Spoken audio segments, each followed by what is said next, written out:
Take a look at Aubrey Drake Graham. He has spent over a decade curating a public image defined by extreme luxury, a lifestyle that millions analyze through the lens of modern success. For many, his driveway is the ultimate proof of that success. It features a $3.5 million Ferrari LaFerrari, a hypercar that broadcasts financial victory with its open gullwing doors and a raw V12 engine. However, a supercar is a depreciating asset from the second it touches the pavement. That $3.5 million price tag takes an immediate 30% hit, turning a status symbol into a massive liability. While that car bleeds value every day, a handful of metal and sapphire strapped to his wrist is worth $500,000 more, and it is actively gaining equity. Drake manages two distinct tiers of wealth. The car is the loud, public-facing expense, but the horology collection is the quiet, highly mobile storage of value that helps offset the costs of his lifestyle. At the highest tiers of the economy, raw capital is secondary to access. The real power is the privilege of being allowed into the private rooms where these pieces are sold in the first place. The Jacob & Company Astronomia Casino costs $620,000. This mechanism houses a fully operational, wearable roulette wheel with a ceramic ball, a magnesium-lacquered globe, and a rotating 1-carat diamond. When a collector adds a bespoke customization, like integrating Drake's OVO owl logo, the watch steps outside normal market fluctuations.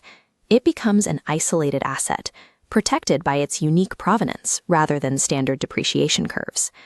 This scarcity reaches its peak with off-catalog models. These are exclusive pieces like the Rolex Daytona Rainbow, watches that Rolex produces each year but never formally lists for public sale or even features on their website. Securing a Rainbow Daytona at its $96,000 retail price is effectively an immediate transfer of wealth. That initial buy-in creates a massive equity gap, as the secondary market valuation frequently climbs past $450,000. These pieces operate as high-yield financial instruments. They are protected by brand gatekeeping and manufactured scarcity, virtually guaranteeing a massive return for the select few allowed to purchase them. The Patek Philippe Grandmaster Chime, reference 6300G, represents the absolute limit of mechanical watchmaking. It is the most complicated wristwatch the brand has ever produced. It belongs to a category known as a grand complication. In horology, a complication is any function a watch performs beyond simply telling the time. A grand complication combines multiple, highly complex mechanical functions into a single movement. The 6300G houses 20 distinct complications, ranging from a perpetual calendar that automatically accounts for leap years to 5 separate chiming modes. To make all of that work, watchmakers must manually assemble 1,366 individual parts within a single 47mm case. Capital alone cannot buy this watch. To acquire it at retail, a buyer needs a multi-million-dollar purchasing history with the brand, culminating in personal approval from the president of Patek Philippe. The moment a selected buyer pays the $2.5 million retail price, the asset realizes a massive jump in equity. On the open market, that same watch is valued at approximately $9 million. The ultimate flex is the realization that a legacy institution has decided you are worthy of owning their masterpiece. Some collectors signal their status through avant-garde engineering rather than history.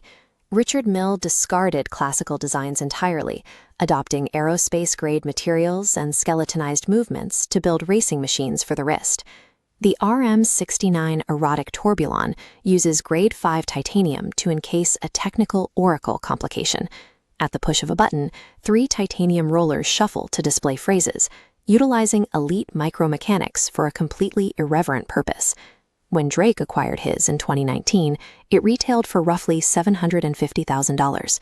Today, sourcing that specific reference demands a valuation exceeding $1 million. Trading a recognizable supercar for a highly technical Richard Mille represents a shift in strategy. It moves away from loud displays of capital and toward a private handshake understood only by other insiders. The math reveals a clear financial divergence. On one side, $3.5 million in vehicles that are actively losing value. On the other, $4.7 million in watches that are consistently gaining it. While the supercars lose a significant portion of their value annually, the horology collection generates a consistent upward trend in equity. True financial security is often physically discrete. It is highly mobile and strategically allocated into assets that provide a reliable shelter from broad market forces. The strategic brilliance of Drake's collection is found under his sleeve. He has mastered the art of balancing his most visible expenses against high-yield assets that appreciate even while he's wearing them.